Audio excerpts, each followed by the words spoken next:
Today, we're going to cut straight through the noise of global affairs and hit you with some pretty stark, sobering data. Mm. The conclusion that really jumps out from the analysis we've been reviewing is, well, it's alarming.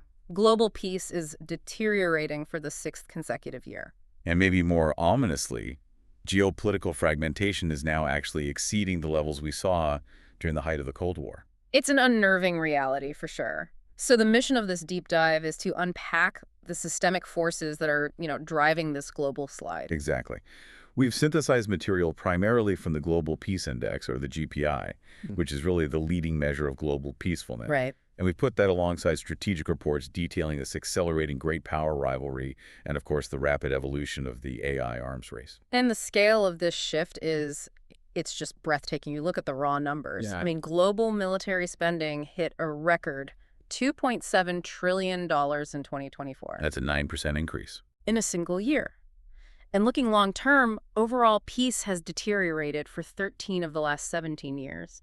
It's a decades-long trend that seems to be speeding up. And that acceleration, it's not evenly distributed. The data reveals this concept they're calling peace inequality. Peace inequality. Yeah, and this inequality gap.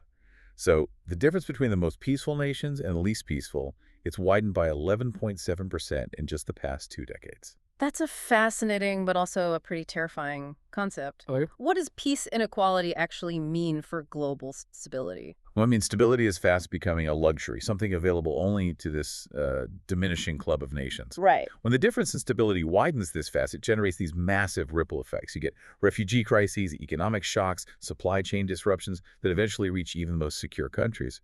So the instability might be centralized, but its costs are universal. Okay, let's unpack this then, starting with what seems to be the fundamental driver, this reversal in global military spending. The GPI calls it militarization domain deterioration. That's the one. We're seeing a massive reversal in Europe and really elsewhere. We are. This domain deteriorated for the second year in a row, completely reversing a decade-long trend of improvement we saw after the Cold War. And it's not localized. No, not at all. 84 countries, that's nearly half the nations in the world, increased their relative military expenditure in the past year. And while, sure, the conflicts in Ukraine and the Middle East were primary catalysts, the underlying driver is just this widespread geopolitical uncertainty. Which leads directly into great power dynamics. The reports frame it as a new bipolarity. Right. So geopolitical fragmentation is now rising beyond Cold War levels. How is that fragmentation manifesting if it's not just a straight rerun of the U.S. versus the Soviet Union? It's manifesting in this deep decoupling across, well, everything. Economics, technology, diplomacy. And it's centered on the U.S. and China. The competition is really driven by China's increasing capabilities and the U.S.'s relative shift in, its global economic proportion. What's historically dangerous about this kind of power transition is the intense pressure it puts on smaller states to choose sides. You have to pick a team. Exactly. And when cooperation diminishes and the world starts fracturing into rival blocs, it historically just increases the chances of a large-scale conflict. What stands out to me is the projection that by 2030, the U.S. and China might be the only two countries left at the absolute pinnacle of global innovation. Yeah, that's a sobering thought. If all that technological progress concentrates in just two places, isn't that inherently unstable for everyone else? Oh, it is. It's inherently destabilizing. Great. I mean, if the rest of the world becomes permanently reliant on these two powers for the critical next-gen tech, whether that's advanced chips or AI, it essentially restricts the independent growth and strategic autonomy of every other nation. So it solidifies the fragmentation. It solidifies it. That's a powerful tool of coercion right there. Let's focus on Europe for a moment. They're boosting defense budgets dramatically in response to Russia's aggression. But the sources we looked at suggest raw spending isn't the biggest challenge here. That's right. The primary issue for Europe isn't absolute spending. It's structural fragmentation and a critical lack of a unified strategic vision. How so? Well, get this. Western and Central Europe combined currently spend almost 4 times what Russia does on defense. 4 times. Wow. Yet their combined military capacity is only 1/3 higher. That suggests this isn't a funding problem. It's a political coordination failure.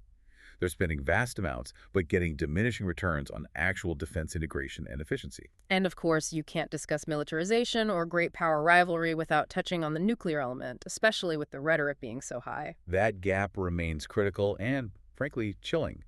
Since 2022, every single nuclear-armed state has either held or expanded its arsenal. Every single one. Every one. And while the U.S. and Russia still have the vast majority of warheads, experts note that the core issue has shifted.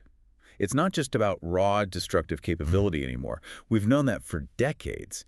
The issue now is the perceived intent regarding the use of tactical, low-yield nuclear weapons. Which lowers the threshold for a major escalation. Exactly. Okay, here's where it gets really interesting. The technological arms race. AI isn't some theory anymore. It's already augmenting military capabilities globally. It's changing the whole calculus. And the sources draw this massive historical parallel to convey the scale. The Manhattan Project comparison. Precisely. This effort is embodied in something called the Stargate Project. It's a massive joint venture announced in 2025 involving private giants like OpenAI and Oracle working hand in glove with the U.S. government. And the projected investment is just staggering, $500 billion by 2029. Just for this one project. To put $500 billion into context for you, that's more than the entire annual GDP of countries like Norway or the UAE. Comparing it to the Manhattan Project suggests they think this will create a whole new global security paradigm. That's the goal. The Manhattan Project created an entirely new class of weapon and instantly shifted the balance of power. Stargate is aiming for an irreversible technological lead, positioning the U.S. as the definitive global leader in defense AI by the end of this decade. And it's not just a two-horse race. No, while the U.S. and China are the main drivers, the competitive field is widening fast. You have major players like India, Russia, Israel, Saudi Arabia.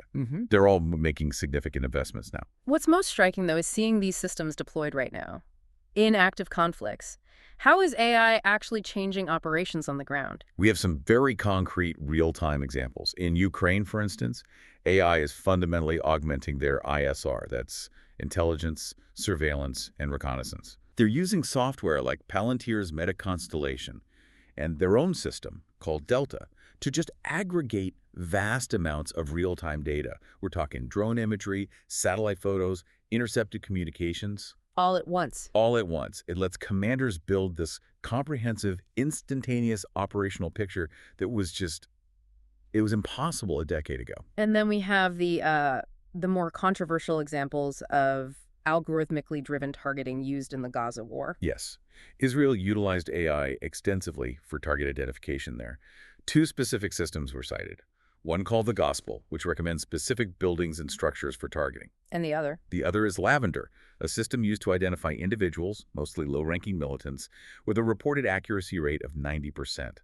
This really illustrates the blurring line between traditional warfare and conflict selection driven by these very sophisticated algorithms. So it's a qualitative shift, away from mass mobilization towards these capital-intensive high-tech forces? That is the major takeaway. The future of warfare is becoming intensely capital-intensive.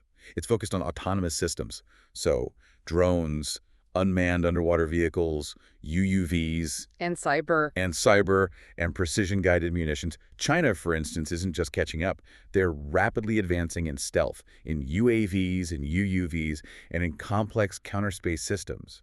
This means future conflicts will be characterized by technological surprise and automated decision-making. So moving from where conflict is happening to how it gets so intense, why are we seeing fewer clear-cut victories and more of these long-running, inconclusive wars? The nature of state-based conflict has just fundamentally changed. The number of conflicts is now higher than at any point since World War II. Wow. And critically, these internationalized interstate conflicts, that's where foreign troops fight inside another state, they've exploded, up 175% since 2010. We have 78 countries involved in wars beyond their own borders. So conflicts are no longer contained. They're essentially global proxy wars, and I'm guessing that international involvement prevents a quick resolution. Exactly. And the outcome confirms that. The proportion of conflicts ending in a clear victory has just plummeted. It went from 49% in the 70s and 80s down to only 9% recently. 9%. Think about that. That 9% statistic, I mean, it means nearly every war started today is a path to prolonged misery and exhaustion, not resolution. The experts we read identified 9 specific factors that accelerate how severe a conflict gets. Let's look at maybe 1 or 2 real-world examples to see how they multiply the damage. Okay, let's focus on the factor of external support.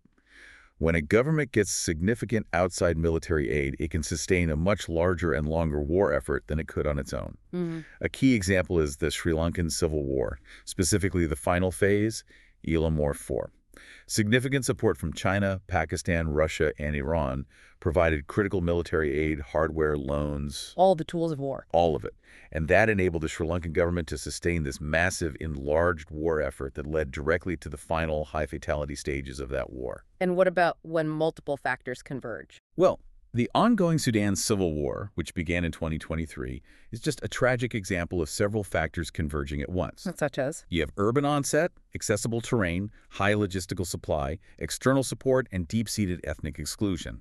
External actors are backing rival militias in a battle for control of the country's resources. That convergence is driving the violence and has resulted in the world's worst current refugee crisis. 10 million displaced people. Over 10 million internally and externally. The complexity just makes the resolution nearly impossible. So what does all of this mean for the global economy, for daily life? Conflict is expensive, obviously, but the costs cited in these reports go so much deeper than just military hardware. They represent a massive economic burden that just stifles global growth. The total global economic impact of violence, it reached a staggering $19.97 trillion in 2024. 19.97. Almost 20 trillion. Almost 20 trillion. That's equivalent to 11.6% of global GDP. Nearly $1 in every 10 generated globally is lost due to conflict or just the cost of containing it. To help you visualize that figure, $20 trillion is roughly the entire annual economic output of the United States. That's not just money. That's years of lost global development, education, infrastructure projects. Gone. It is a massive resource drain. And when you break down those costs, military and internal security spending account for 73% of the total. Military expenditure alone, that $9 trillion we mentioned earlier, is the single largest component. This money is being diverted from productive sectors. And this cost is fueling instability by combining with high debt levels, right? Precisely. Many developing countries are caught in this severe economic squeeze. They're spending an average of 42% of their government revenue just on servicing debt. 42%. And we should note, China is now the world's largest creditor. So when you combine high debt with soaring inflation, like 30% in Egypt or 200% in Argentina in 2023, 200%. it creates this politically destabilizing pressure that drives mass protests and heightens internal social risk, which can then spill over into conflict. It's a vicious cycle. And then there's what you could call the information paradox. We have more access to technology and communication than ever, but the quality of the information flowing through those channels is declining fast. So the free flow of information pillar in the analysis perfectly captures this. Access to telecommunications infrastructure has improved more than any other positive peace indicator. That's the good news. Okay, so access is up. But the bad news is that, at the same time, press freedom and information quality have seen the steepest declines. Governments and other actors are now systematically leveraging technology to spread misleading or false information. It erodes public trust and deepens political divides. That disparity must play out profoundly in how conflicts are covered by the media. It creates a massive imbalance in empathy and attention. Interstate conflicts, like the Russia-Ukraine war, get by far the most media attention, to the tune of approximately 870 articles per civilian death. Wow. Meanwhile, civil conflicts, especially in low-income countries in Africa, like Mali, Ethiopia, Burkina Faso, they are severely underreported despite having substantially higher fatality counts. Media attention is clearly shaped more by geopolitical significance than by humanitarian urgency. So to try and synthesize all this for you listening, global peace is declining, and it's being driven by an accelerating militarization, which is in turn fueled by a tech arms race that's automating war, and it's all being exacerbated by severe economic and information fragmentation. That hits the major themes perfectly. Yeah. And it leaves us with this critical societal trade-off. We discussed that $9 trillion in global military spending. That money is being diverted from productive sectors, education, healthcare, infrastructure, which then exacerbates the very social tensions that can fuel future conflicts. Right. For perspective, the global expenditure on dedicated peacebuilding and peacekeeping efforts in 2024 totaled just $47.2 billion. That ratio is just jarring. Peace-building spending is only, what, 0.5% of what we spend on the military? It's 0.52%. It speaks volumes about our global priorities. Yeah. And so here's the provocative thought for you to carry forward from this. That $20 trillion economic impact of violence represents a massive opportunity cost. A peace A dividend. true peace dividend. If that expenditure were avoided, if those resources could be deployed peacefully, it could fuel a mutually reinforcing economic cycle of prosperity. Mm-hmm.